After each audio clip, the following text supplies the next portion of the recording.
We are officially live with Miss Amy Johnson. Thank you again for jumping on the call. Look at you. You got your first of all, you got your shirt. Is that a little School of Big Change shirt? Let me see this. I have so much merchandise. You're It's ridiculous. In the back hideous. you have it. I love it. That's the best. It's actually a really cool shirt. I like it. I have a guy who is in our community who read Being Human years ago, my first book since Three Principles. So it was like 2011-ish. He was like suicidally depressed for 25 years on so much medication you can't even imagine. He heard something in Being Human that turned everything around for him. And now he like goes everywhere I go, and he's so cool. He's part of my family now. He's part of this community. And he actually prints t-shirts.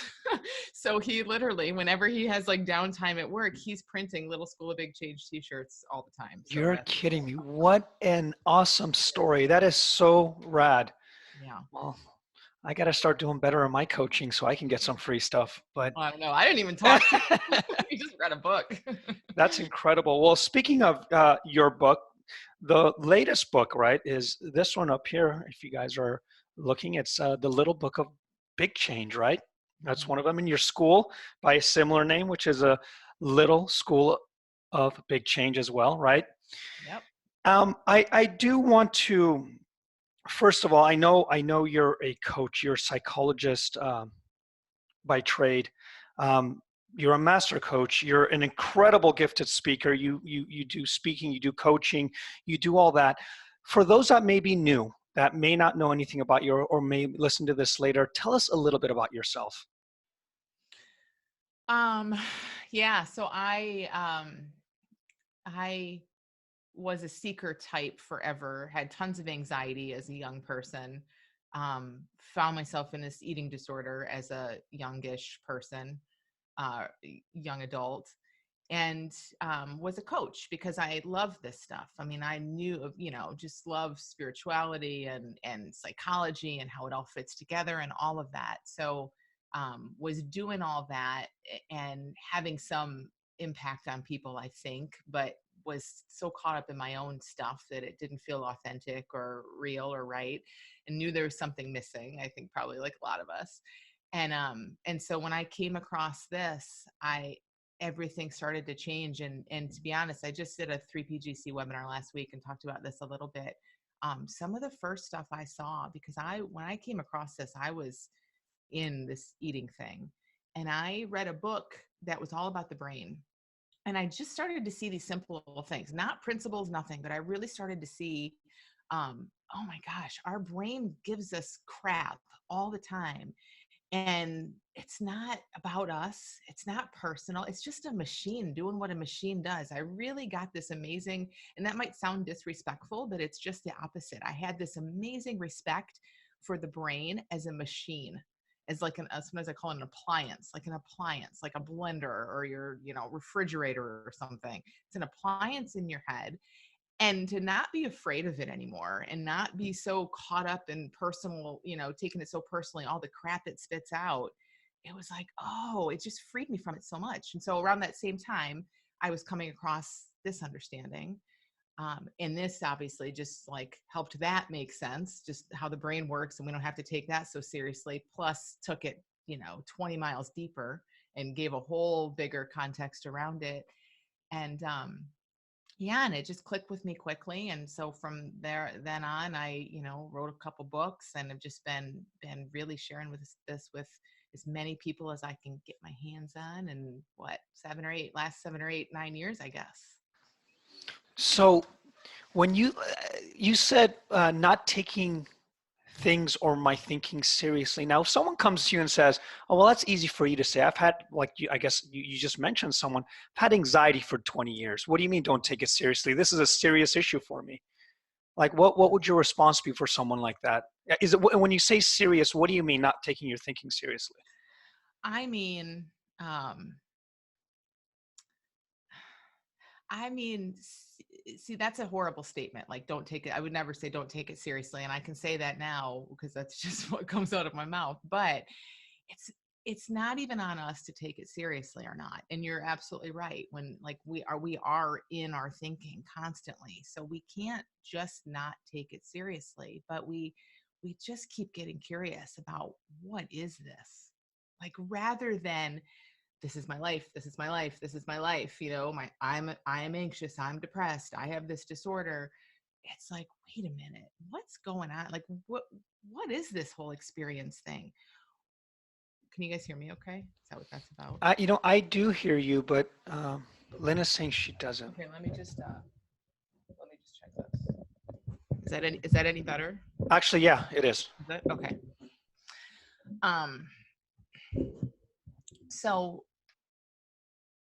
like the not taking it seriously part is a consequence, right? Of seeing that we're living in this sea of thinking, like seeing that our brains just spit stuff out all the time, and we have this super vivid psychology, this psychological world that we live in, that is, like they say, it's all the special effects and it's huge and brought to life, and we're completely in it, as we should be most of the time. But to start to see, oh, there's a whole nother side of that. I can live in the smack dab in the middle of this vivid psychology that feels this way and feels that way, and my mind thinks it's about me, and all of that. And at the same time, there's a whole nother side of it. And to just start to kind of look at that. So that's, and I talk to people like this all the time. Like, I've been in this for decades. I had this habit or anxiety or depression or whatever for decades. Like, yes, me too. I mean, that's our experience. But what's beyond that? Have you ever even wondered that or asked that? And that just kind of opens it up. You know, I got what you meant by that seriously. It's kind of funny because the people that really take dieting seriously are always the ones that seem to have the most issues. The ones that are really taking money seriously are always having money issues. It's the ones that are like, yeah, I go to the gym 3 times a week. I don't, what do you mean I'm supposed to make it a big deal? What you're saying isn't that, yes, being anxious in that experience is painful and it's hard and it's hurtful, Yes. but because it's been taken so seriously is maybe one of the reasons that it's been difficult to get rid of it as well. Is that kind of what you're pointing to? Yeah. I mean, seeing like it is what it is in terms of experience. So it is, yes, it is whatever it is. It's painful and hard and scary and looks real and all of that in terms of our experience of it. But that's one of the biggest buts that people bring, right? Is like, but you don't know how this feels, but it overwhelms me, but it's so hard, but it's so bad. And like, yes, and not but, yes, and what if that's just your experience? Like, what are you beyond? We're not just like completely in this movie and that's all we have. Like, we have that ability, even just in a conversation like that. It's like, oh, well, you're sitting here talking to me about an experience. And so let's just kind of keep stepping back from it little by little. And then their vision gets to widen a bit around like, oh yeah. And they naturally see things like, oh yeah, sometimes I'm not anxious. Oh yeah, sometimes this happened and I reacted differently. So but it's like when we're like this with it, that's all we see is the experience is all there is. So I think of this whole conversation and what we do for people as like just getting in there. And I just always feel like I'm kind of just gently grabbing them by the shoulders and just backing them off of how things look a tiny bit. And it's an art more than a skill or science half the time, and you mess up a lot, or not mess up, but you say things that don't land all the time, but then you just try another route. And then eventually they start to see a bigger picture. So you kind of answered my question. My next question was your little school of big change um, deals with a gamut of psychological things that we like, bad habits, anxiety, and for people that would say, well, there can't be one solution to all this. It seems like ridiculous. You have a list of things that people, for example, I'd love to hear if someone comes, who would be a good candidate to go to your school? And I'm sure you're going to tell me a list, but how would you be able to help all these people with different things going on in their life? So let's start with the first question is, who would be a good candidate to go to your school? Um, yeah. Well, I won't give the annoying answer of anyone, but the the typical candidate, let me say it this way, is someone and who I just love working with still. I love working with anybody because I do see it as all the same. But who I still have such a soft spot for are those people who are have tons of discipline. They are not like they are the resourceful ones. They've always made so much work for themselves in their life just by getting in and doing it. But this isn't like that, whatever this is. So their anxiety, their habit is most of the people I work with, anxiety and a variety of habits. And they are innocently just like without even realizing they're doing it, they're just trying so much. And all of that effort and trying to change their experience is kind of making their experience look even more real to them because their mind tells them, whoa, you're working really hard at this and it's not working. It's getting worse, because they just don't, again, there's like this in the experience. They don't see the big picture. So habits and anxiety are kind of the main thing. And, and yeah, it's so cool to see like everybody, all of us, even whether you have habit or anxiety or not, like we all think we're special and that our problem's special and unique and it needs special treatment and we need personal support to talk about it one-on-one and that we're not going to learn from people who are at the same level as us. And that's just what a mind says. Everybody's mind says that kind of stuff, but I love seeing people see that that's not the case, that they can get in a group and they can be struggling with binge eating, let's say, and they hear from someone who's procrastinating or someone who's having panic attacks or whatever it might be. And by hearing that person pointed toward the nature of their experience, by watching that person have some insights about what's really going on for them, before they know it, their binge eating looks different. And they maybe didn't even make that connection. And the reason I think it works that way is because they're not being talked to themselves personally about their binge eating. Like it is huge how much that helps, to kind of listen in and see the shared humanity and all experience. It takes all that me out of it for a minute. And I actually think that's why it helps so much. Yeah, that's actually pretty genius. So if I hear you right, the problems can all be different. The solutions point to the same place. Yes. Is that fair to say? Yeah. And Yeah. sometimes we're so deep into our problems, we think we need an individual solution, even though it's a global solution. I always call this an equal opportunity understanding. Yeah. And what I mean by that is, yes, we all have our individual problems, but we're using the same mechanism, which is thought, which Yeah. is how experience works. And how are you able to do that though when you have a big group? How does that work in your school? Well, it's always like even the problems look different, but they're not really like they're different on the surface level, right? Whether someone procrastinates or hoards or whatever they do or has OCD, like that level of it is different, but we never really look at that level. And I don't shun that level. Of course, people come in and say, here's my problem, and they talk about it. So I don't mean to say we don't look at that level in that way, but that's not where it's at.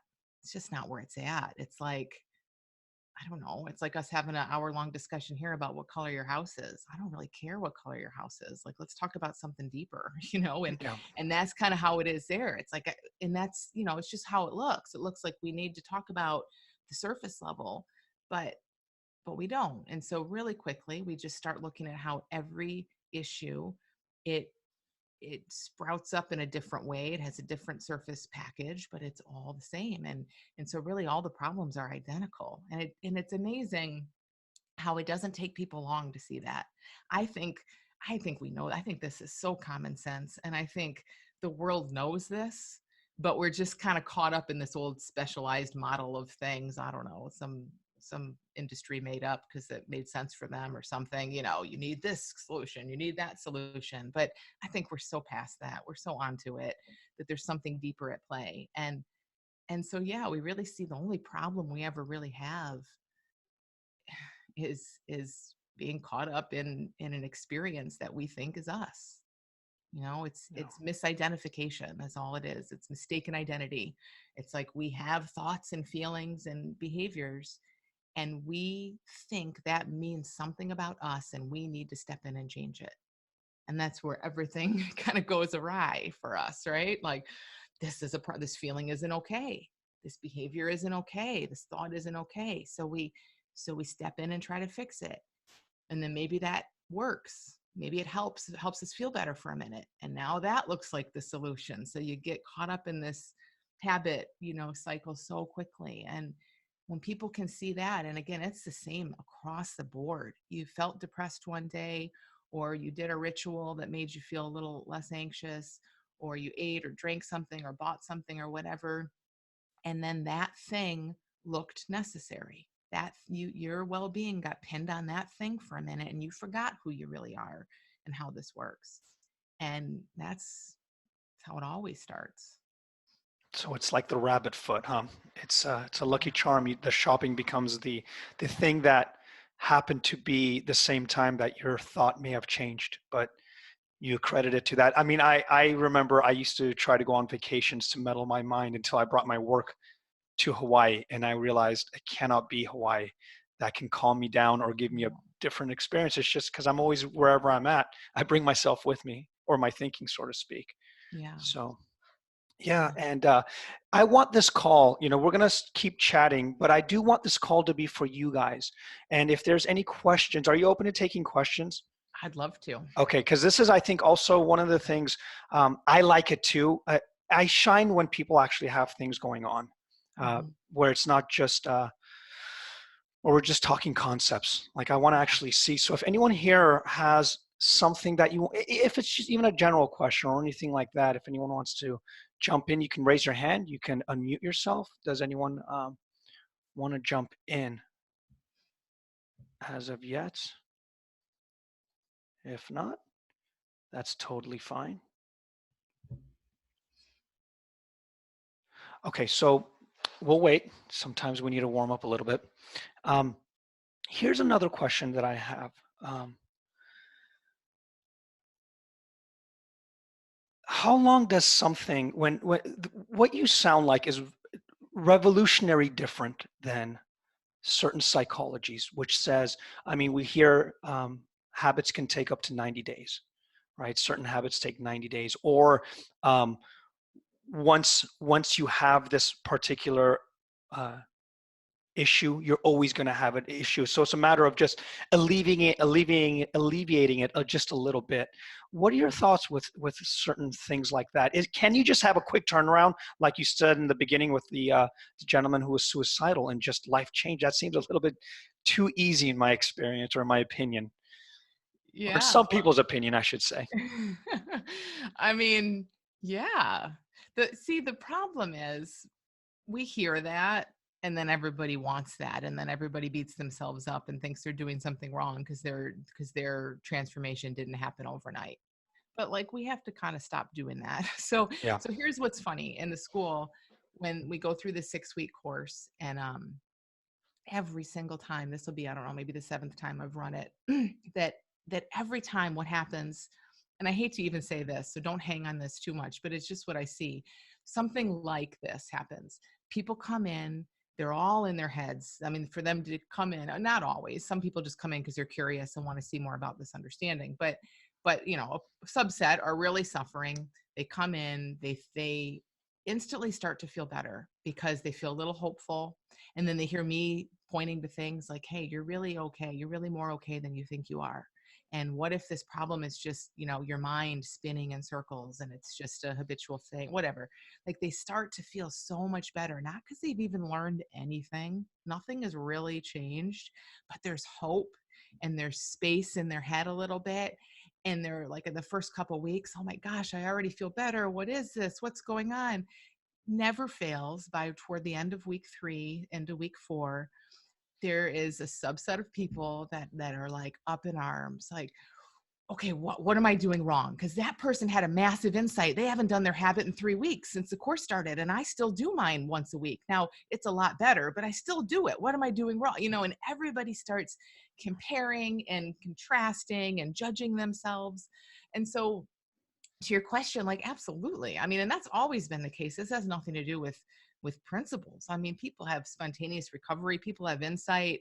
I mean, my mother-in-law was alcoholic and quit drinking like instantly because she just looked out the window in her hospital bed one day and said, "I'm done with this." And so it's happened all the time for so many people, right? But we don't. It's funny to talk about because we know what minds are going to do with that. They're going to use it against themselves Right. and like think that's how it should be. It'll take however long it takes. And I think that that just points to having more thinking. We have an arbitrary time that we give. I need to be better within 2 hours, 2 weeks, 2 years. And that in of itself is just more thinking about your thinking. And Yes. so that's I guess why something like your program would be extremely valuable. That's just another thought you don't have to take seriously as well, so to speak. Yeah, and that's so funny to see because that's what starts coming up is well, I thought it was going to happen this way. And I thought, I thought I should be kind of weaning off, or I thought this should happen or that should happen. And so much of it is exactly what you're saying. It's like our health is right there. The only thing ever in the way is just literally what's on your mind right now in the second. It's not even like that's a huge piece of this to see. It's not like thinking, meaning like this cloud of thinking that carries us, that we carry around all the time. It's literally this second. We're all in complete bliss, complete freedom, complete health right now. But for the one little thing that's on the screen of your mind, that's it. And so that one little thing on the screen of your mind, now for many of us, it's been there for a long time and we're very identified with it. It doesn't mean it's permanent. It just looks like our friend. It looks like us. And it starts to morph and change. So sometimes, again, it'll be kind of partway through the course where you're seeing people have insights and all this, and then that little thing on your mind is not happening fast enough. Course is almost over, should have been happening faster, or didn't happen like that lady's happened, or whatever that is. And again, it's so cool to see that. It's a beautiful kind of teaching tool because it's like, nope, now that's the thing that's on your mind. Otherwise you're fine, and I just think that's so cool. And I remember hearing that, from some teacher in the principals. They said it like not like thinking is holds us back, but like moment to moment thinking. And that like blew my mind wide open. It's like, oh, because I was thinking, okay, fine, I'm healthy and all is well, except for this ego I've carried with me through life that's going to just stay here forever. But it's not like some cloud of thinking that follows. It's just what's there right now. That's actually really, really powerful what you just said. That that like this moment thinking, and it's true because if I'm not concerned about my weight in this moment, it doesn't bother me. If I'm not concerned about money in this moment or what happened to me 10 years ago in this moment, it does not affect me. And it affects me when I think about it in this moment until I don't. Is that kind of how it works? Yeah, yeah. I mean, and the beauty in that too is it doesn't sort of bring in this assumption that this thinking is my thinking. Do you know what I mean? Like Yeah. that's how it used to look to me. Like, well, yeah, but I get it was great to hear that it's just my thinking that was holding me back from everything I wanted in life, but it still looked like my thinking. So that still Yeah. looked like something that belonged to me, that was part of me, and it isn't.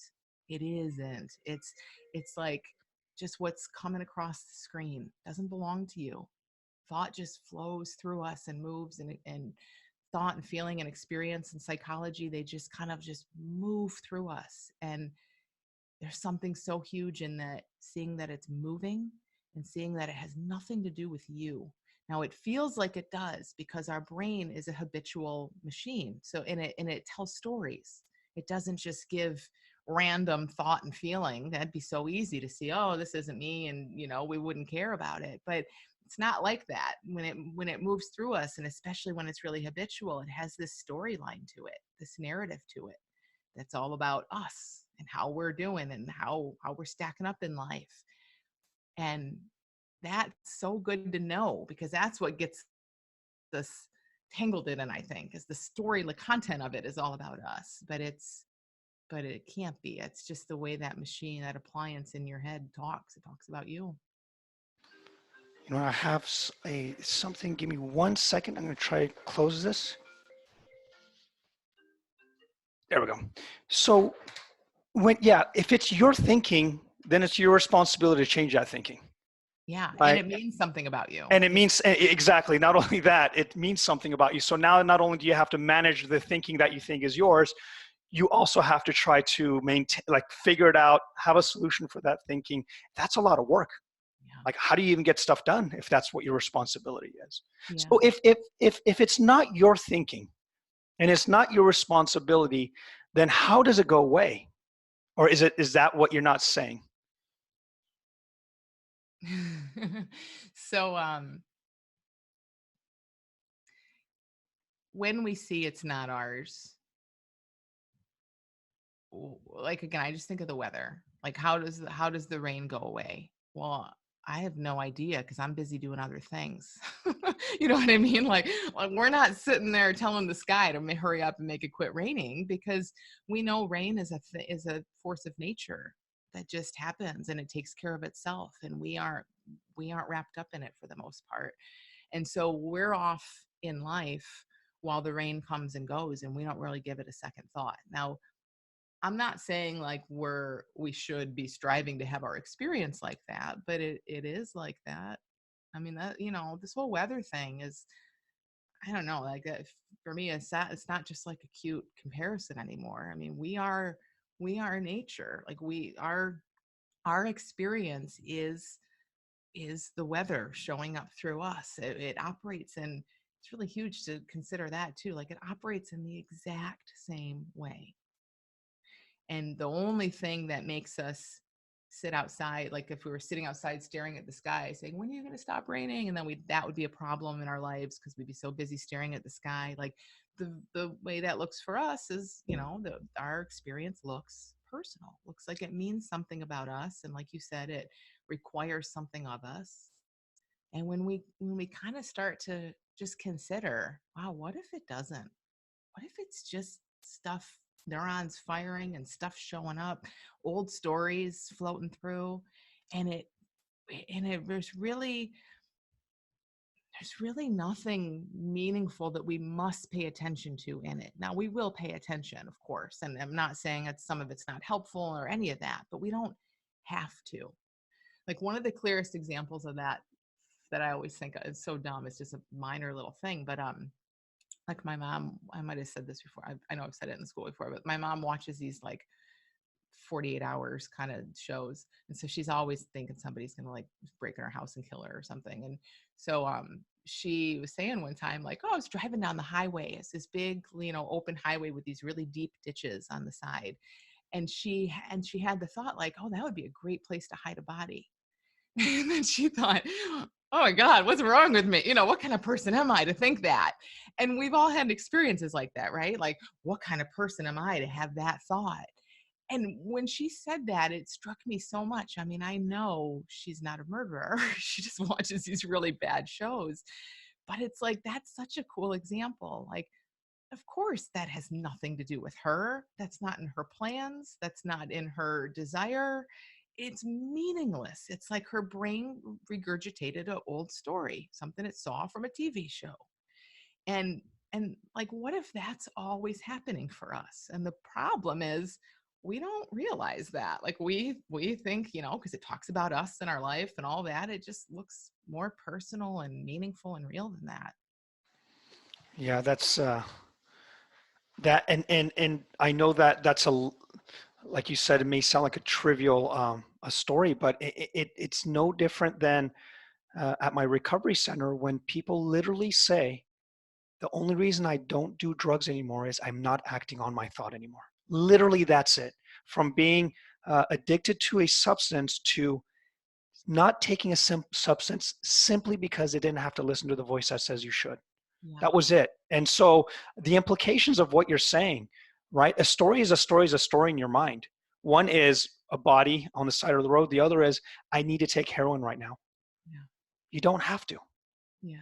It's simple as that. And so I think it has tremendous implications. And I think that's why, if I'm, correct me if I'm right, that's why you're pointing to the fact that all the so-called problems that come in when they come into your schools, the solution is is going pointing back to whatever problem that's occurring. There's a thought behind it, and that thought doesn't necessarily need to be followed Yeah. through, I should say.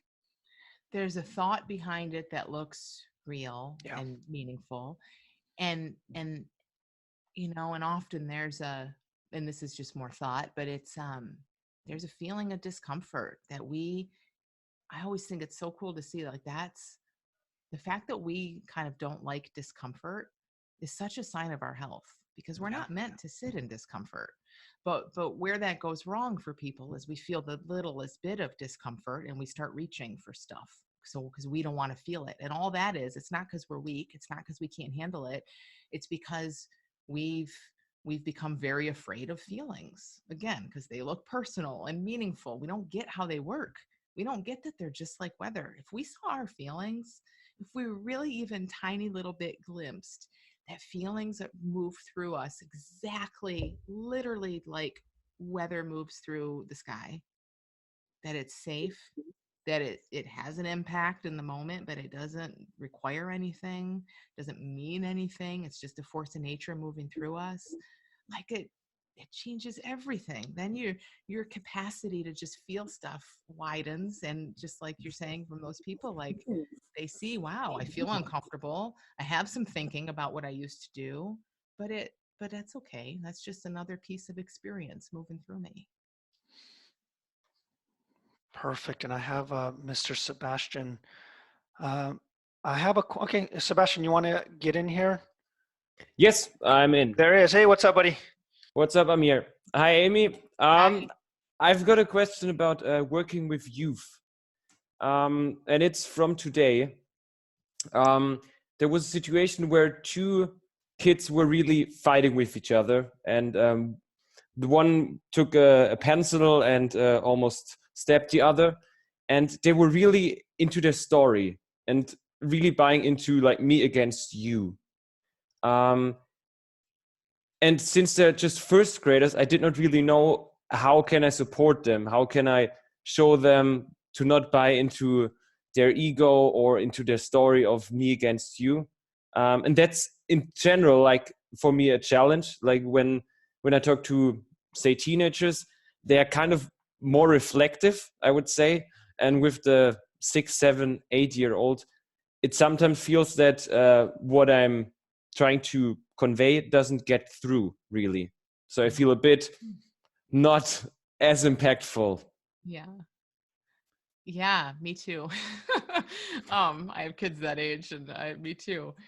I think, one thing that just kind of occurs to me as you're saying that is, you're right. Like with older people, we sometimes it feels easier for us because we can use words and they reflect on them when we're lucky. And, and it just is like an easier thing for us. But I think sometimes for little people, um, at least the tact I take a lot is, it's more of helping them see, like, they're maybe not going to get the concept that there's not a you and a them and you guys can be on the same team and all that kind of stuff. That's too much. But what they can see is more within themselves. So like my 7-year-old like knows, kind of that, okay, he gets really caught up in life looks a certain way. And then when he settles down, life looks a different way. And I just give him that. And he doesn't always see that maybe, but I just give him that in like examples he can see. Like, remember when you said that you hated us all and wished you had a different family? He didn't really say that, but stuff like that, right? Like, remember when you never wanted to play with that friend again? And then a couple days later, you went looking for him to play because your whole experience looked different. So I don't know if that helps at all, but it's almost like they can't see all the pieces and the connections and all that out there, but maybe just start really small with what you think they can sort of see. And usually that's just a fluctuation in their own feelings that they are at least kind of aware of. Yeah, I think that helps to, I would paraphrase it with, to bring it back to their experience. When I say, look at the situation where you were caught up and then 2 days later you were best friends again. Like, Yeah. what's under or behind that? Yeah. Thank you. Yeah. Cool. We have, Jacob, since you're on the call, do you mind asking the question? Because so we can have a little bit more background. Where are you? There you are.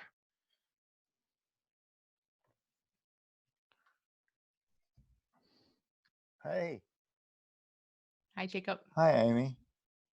Um, yeah, the question I have is a bit about. Seems to be all the time when I listen to any of this 3P stuff is the connection to. Oh, it's just thoughts. Um, I turn into. Uh, I have trouble explaining it, but I feel there's a lack of action then for me. Like if it's all thought, then I just need to wait till the thoughts passed. And uh, can you speak more to that? Like when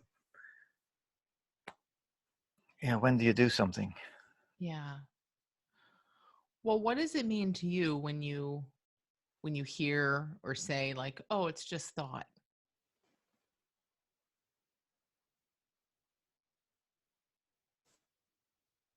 Uh, As opposed to what? Let me ask it that way. It's just thought as opposed to like, what's the other option? well, let's make it really practical. Like you just talked about kids and stuff. Like my son, at the moment, he doesn't want to know me. He doesn't want to.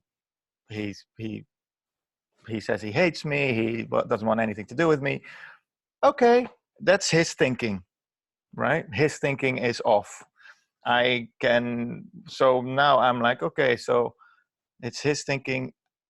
I'm not doing anything, and I think I need to do something, but I'm not doing anything. I'm getting really caught up in the later on in a year's time, I think I should have done this or that or the other, and I'm not doing anything because I leave it with him, and it feels uh, not right Yeah. because I feel I need to do something, but at the same time I don't know what. So where do you go with that? Like it's Yeah. Well, what's interesting in that is how you say you you think you need to do something or you feel like you need to do something, but you don't know what to do, right. really. And that is so common, right? That happens all the time where it's like I feel like I should be doing more. I should do something. Something has to change. But then when you look at it, and I would always just ask the person, then what do you want to do? Then what makes sense to do? And a lot of times it's exactly what you're saying, like, I don't know. If we don't know what to do, I don't know how we could I don't know how it could be true that we should be doing something. And I'll flip that around and say it another way. If we really should be doing so, if there's a course of action that common sense and wisdom and like is just so obvious and is right there for us to do, we're going to know it and we're going to do it. I think life is just to me like life just looks super practical in that way. If there's something we must do, we're going to know what it is. I don't think it's a riddle. We have to go dig around and figure out what's the answer. I can't find it. Where is it? No, it's going to just show up for us. And if we don't know, so on the flip side of that, when we sit there and we say, I don't know what to do, I don't think there's anything you have to be doing at that time.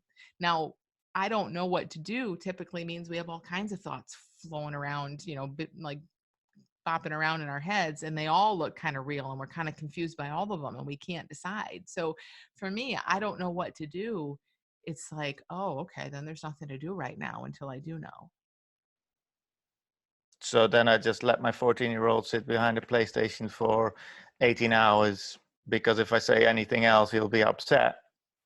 And he's upset, and he's upset anyway. No, if something occurs to you to do about that, do it. Take the PlayStation away. I don't know, like do something if when it occurs. So what it sounds like is happening is you're kind of trying to do it in your head. Do you know what I mean? Like, what should I do? Like, there's a conversation. Like, what should I do? What's the right thing to do? Given that this is his thinking, what should I do? What's going to happen down the road? And that's what I want you to see. Like, all of that thinking, super confusing. But that's your mind playing out all these options and trying to kind of figure it out and do that. There's our mind talks about everything. It narrates everything. It has opinions about everything. And independent of that, you are being lived by life. So if you're sitting there watching him play the PlayStation, it's not like life is not living you to do anything. Your mind's over here having a whole conversation about how bad that is, but you're not. Like life lives us. there'll be a time when you just go rip it out of the wall. Maybe life lived you to do that. Your mind will have all kinds of conversation about that. But my point is to kind of see if you can see, I think this is so huge. See if you can get a feel for the independence of those two things. Like life just lives us constantly. We are constantly in action. We're constantly in action. Independent of that, our mind is over here talking. Didn't do enough, should have done more, should have done this, shouldn't have done that. And where we get confused is we think we think they're communicating with each other, like as if we need to listen to our mind so we can go into action. And it doesn't work that way, I don't think. Like, no, the mind is over here kind of confusing us. The action will happen. Okay. Yeah, it always feels like a cop out to me. Like, eventually it will happen. Like, to me, that's like almost. And again, it's another thought, obviously, that it's I should be taking more responsibility, or I should be doing something. I see that part, but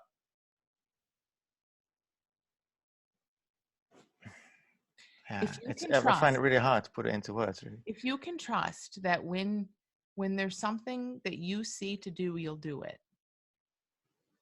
Like you don't know what to do right now, or else you'd be doing it. Like kind of play with that and see how that works. I don't want to just say that's the case, although it looks like that to me. But and again, this isn't about you. I think this is just how we work. Like when we see things to do, we do them.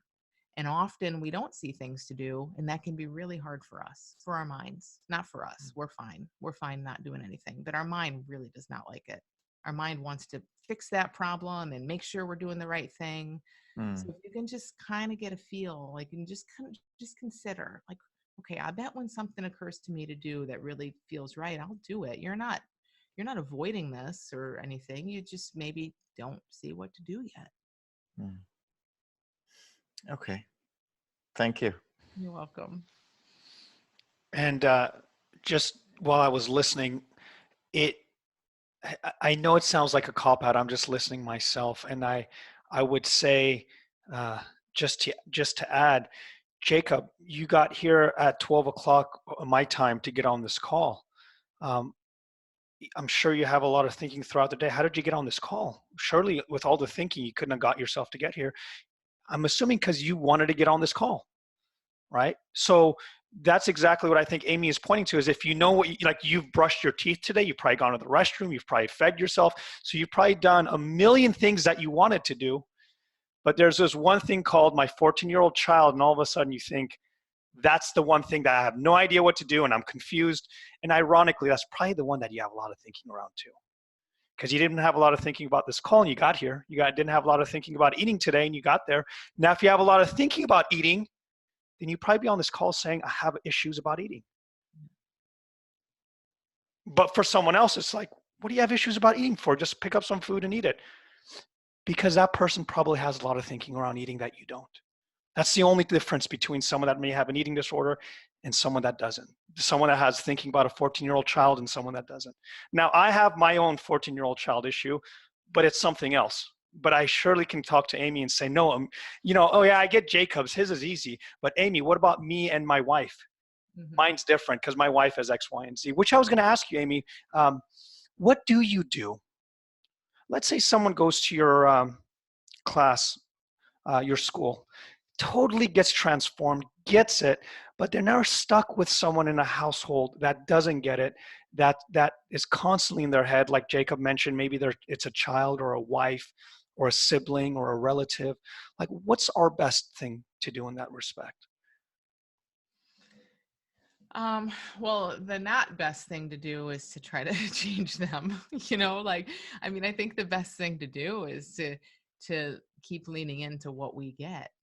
And really, it's such a kind of obvious, like not exciting answer, but it's like the more we, like I just had Rohini and Angus Ross speak in the school, and they talk about relationships and really awesome. I love the way that they share this, and that's kind of how they were sharing that this turned around for them, is they were just constantly at each other, constantly fighting all the time.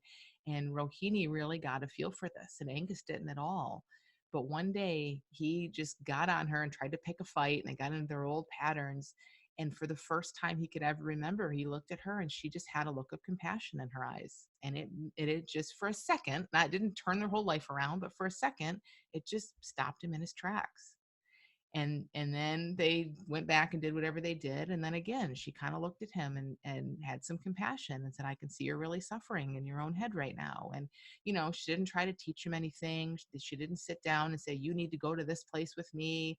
Like, it just, when one person gets it, whatever that means, like when one person sees something in this, you will naturally be different.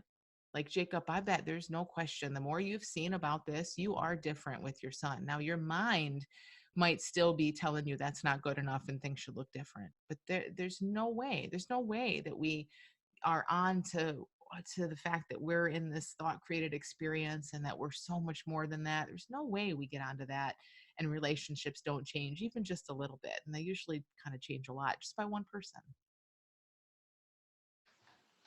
Yeah. And I do want to read the last bit what Monique wrote. She said, sometimes not acting is a result of some invisible thinking operating in the background. That's actually a really brilliant insight itself. I thought that's a really good point as well.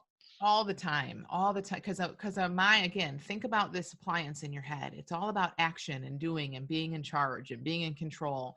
So it's hard sometimes to not do anything for the mind. Mind doesn't like that, but all the time people have exactly what you're saying, Jacob, or, you know, we're just in that habit of acting. And when we kind of just sit back and wait for a minute, we feel so irresponsible or like this is too important or I'm burying my head in the sand or whatever.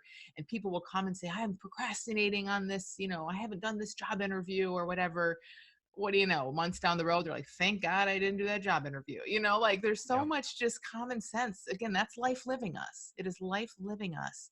And so you want to put what your mind says about that separate from that. Your mind's going to have all its opinions, but just stick with it as a what if. Like, what if life is living us perfectly independently of how our mind says it should go?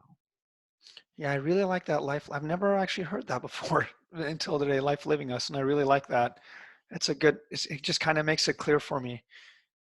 Again, that it's not that it's up to me. And that's where I think the distinction, when I'm saying it's not up to me, how do I put it?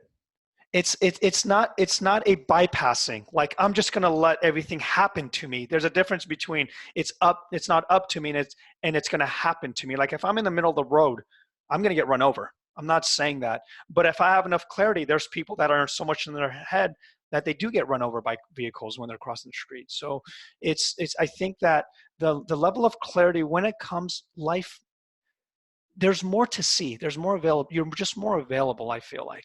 So it just stops making sense to bite your nails. It stops making sense to pick a fight with your partner.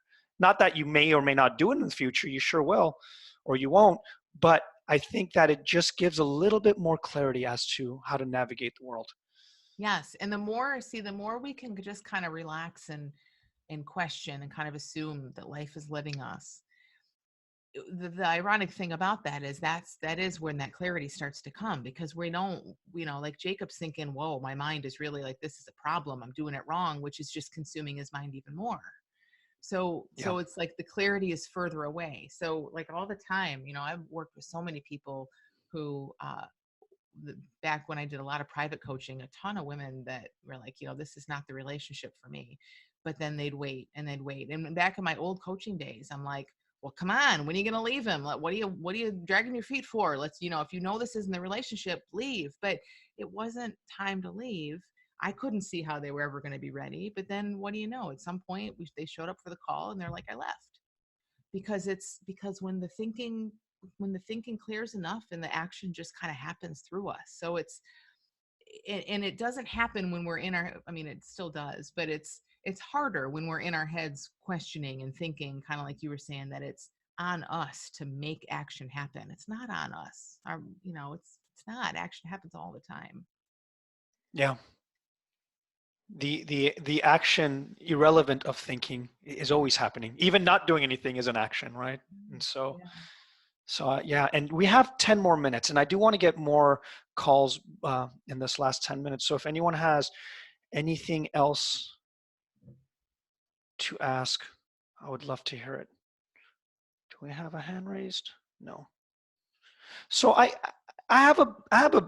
someone asked a business question, and I was going to see if you're open about your school, and that was, um, how did you get your course you are running started from how it was a seed, it became a reality? Like, in other words, how did you get it from an idea to what you're actually doing? Because um, I was interviewed, or I was in your group, and I also have access to the back end.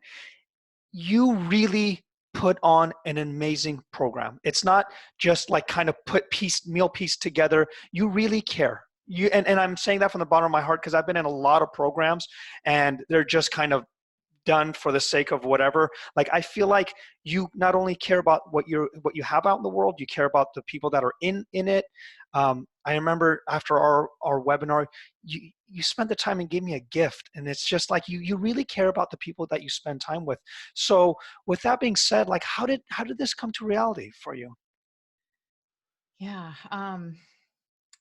I I really do care, and I really I just really love. I think I was thinking about this the other day, and I think and I was thinking about you with this as well. Of It's so interesting when you see people out in the world. Like, I see you do these, and I don't follow you as much as a lot of your stalkers do, but I see you do these funny little videos and make these little graphics that are hilarious and do this stuff. And it's like, that is not something someone does unless they just genuinely love doing it. And you can spot that in people. And I was thinking about that, like how cool it is to see people really hone in on like what is theirs and what they just know that they're good at and they love it. And I never really, I don't know. I guess I just am like that teacher type. And what I love is taking someone and like walking them through this and just watching the little insights open up and open up and open up until they lead to something. So the way the course, the whole school kind of curriculum was created, it was very much like writing a book. Like, I cleared the decks physically, my mind, everything, and said, okay, I have someone who's struggling. They don't know anything about principles. They don't care about principles. They just want to get out of pain, and they tried everything under the sun. Where would I start? And I had I had this whole room was covered with like post-it notes and papers, and I moved things around, and I thought of like quotes that supplement these little lessons, and I thought of teachers to bring in, and it was the most fun thing in the world for me. I absolutely loved it. But it really very much was like that. It was like almost like the way you'd write a book. It's like starting from the beginning, let's walk them through an experience. And then I had beta testers, and I had people test it and tell me, hey, what made sense and what didn't? Where'd you get lost? Like, where would you change things? And that was super fun too. We got a ton of feedback and moved it around. And so yeah, that whole process I just think is so cool. But it definitely was it wasn't, yeah, it's different, I think, probably from a lot of courses. It's very much, and people ask that all the time. This time of year, everyone wants to know, like, well, I listen to your podcast and I watch all your Ask Amy videos. Like, why would I pay to go through your school? And it's a great question, but it's like, it's a totally different experience. Podcasts and like a video here and a thing there, they're very hodgepodge, and that's great for what they are. But this school, I mean, it really has a tested kind of curriculum that's designed to take people as much as you can. We're not in charge of how a mind opens up to things, but it really has that kind of flow to it. And it is your school is there's live components, right? It's not just you listen to you pre-recorded. Like, Yeah. what if, just real quick, we have a couple more minutes. I do want to hear. I actually know, but I'm acting as if I didn't. Like, so someone signs up, what is happening in the 6-week You course? know the answer to all the questions you I asked. know, I do, but I'm trying to be. You're really good at pretending like you don't, Yeah, though. I know. Um, so basically for 6 weeks, the group gets about an hour of content each week, and the lessons are short. So they're 10 to 12-minute little video lessons. Again, there's animations we've included that kind of bring the lessons to life. There's quotes, there's all kinds of little things. So you get about an hour of content. You watch that at your own pace. And then we have 2 90-minute calls every week for the 6 weeks. So on Tuesdays and Thursdays for 90 minutes, I'm on with a big group of people and I'm just taking questions. And again, that in the beginning can sound like everybody's like, oh, I need my question answered. And you talk about this habit and talk about that habit. But there's a method behind that madness too. Getting 200 people on a call and having all these hands up and all of this gives me an amazing opportunity to show all of those people that they're all exactly like the person next to them, that there is no difference, that they can have a variety of questions and everything points to the same thing over and over and over. And that is what I think is the power in this. And, you know, people always think it's like a business thing when I think, I don't know, people have all kinds of opinions about this, but like when a coach, like I don't do private coaching anymore. I put everything into the school. And they're like, oh yeah, because you know, you don't want to have people one-on-one, and this is like whatever their reasons are. But honest to God, like I see so much happen for people in a group like this when they get to see it's not just them and their little me helmet where the whole world revolves around them. It's like, no, you are exactly like that person who has a hoarding issue. You are exactly like that person who's alcoholic. That wakes people up. So to answer your question, we have these 2 90-minute calls, and then we also have a private forum. It's not on Facebook, but within our school, and it's me and Amanda Jones and Terry Whiteman, 2 coaches that have worked with me for a while, and we're on there around the clock, kind of supporting people on that forum. So it's very interactive. All your questions get answered, even though it's a fairly big group. I don't think their questions get answered. Their answers get questioned, right? Yes, I should say no, but you know what? I'm like trying to squeeze in every minute of you because every time you get on, I love listening to you. And if there's any final remarks, anything that anyone wants to say, I would love anyone to get on. If not, we will wrap it up. I will actually have a link on. You do have a free 4-part series that whether you join the group or not, you should watch it. It really is well made. It's really, for me, it's a very, I don't want to say basic, but a very nice description of what the school is and what you basically share. It's very well made. So I will point that below. And for people that are planning on doing a group or doing something like this, you might want to see what she's doing because like I said, if you don't have the heart and soul to do what she's doing and how much effort, creating programs is probably not for you because it does take a lot of energy. It's a business, and it's not only a business, you gotta really hone in your craft. Like that's why I love watching what Amy does because like I said, she really values what she does in this. This is her thing. So. And if you do have the inclination to do that, you know, I mean, I'll just say it's the most rewarding thing in the world. I mean, the community that kind of has formed around this is incredible as of now, and this will grow next week when people come into the school. There's people from 36 countries in there. Like, that's my dream come true. Crazy. That's so crazy. You know, it's crazy. Like, I can cry just thinking about that. People, all little dots. We have like a globe of the world in there, and little orange dots where there are people. And just to think of this spreading and these tiny little dots all over the globe is like awesome. And that we live in a time when we can do this online, and I can talk to people from 36 countries over a year. You know, it's just so cool. You know, and on the last note by Charlotte, she said, I love it too. What happens when people are in a group learning as they, like you said, people see the similarities rather than their differences.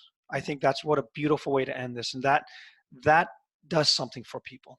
Instead of it's my problem, I need to resolve it. It's you see that we all share a similar experience just differently.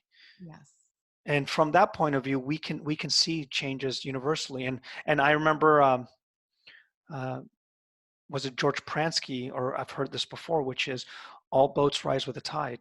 You know, and what a beautiful way to explain how this works when you have so many people from around the world, cultural differences, ethnic differences, all see the same thing, all the same, and get to have their life change before your eyes. It's beautiful. So on that note, Amy, thank you so much. I will be putting this up in a little bit, as soon as we get off the call. Amy, you are one of my favorites, honestly. Not Say just that to because of what you know. everyone. I don't say that to everyone. I've actually said that to you in my other group too. And I'll tell you why. And I'll tell you why. Because you send me gifts. No, the reason is because I pay for that compliment. and I say this, and I don't say this lightly. I love people in our community that are real, that aren't trying to be spiritual, aren't trying to be anything, but it's like you're an ordinary person sharing ordinary things, which becomes extraordinary because it's so human. I mean, your book was called Being Human. What a beautiful way to put this. And so, and why I say that is because I followed you way before you've been on my groups. And one of the things that I loved is because in a way you gave me permission to be me, and you're saying, yeah, I'm the funny guy. And I didn't know that was allowed in these kind of communities. And so I wanted to thank you from the bottom of my heart. And that's why I'm saying that you are one of my favorites, because you gave me permission to be me. And I think you do that for so many others. So thank you. That's awesome. I mean, if anything I ever did inspired you to do what you do, I'm thrilled. That's awesome. Yeah. Yep, it is. So you guys, thank you for everyone that joined, and this will be up soon, and I can't thank you enough. And I'll have the link for you guys if you guys want to check out the videos or check out our school. All right. Thank you. Thanks, everyone. Thanks for being here. Have a wonderful day, you guys. Speak soon, and thank you, Amy. Bye. Bye.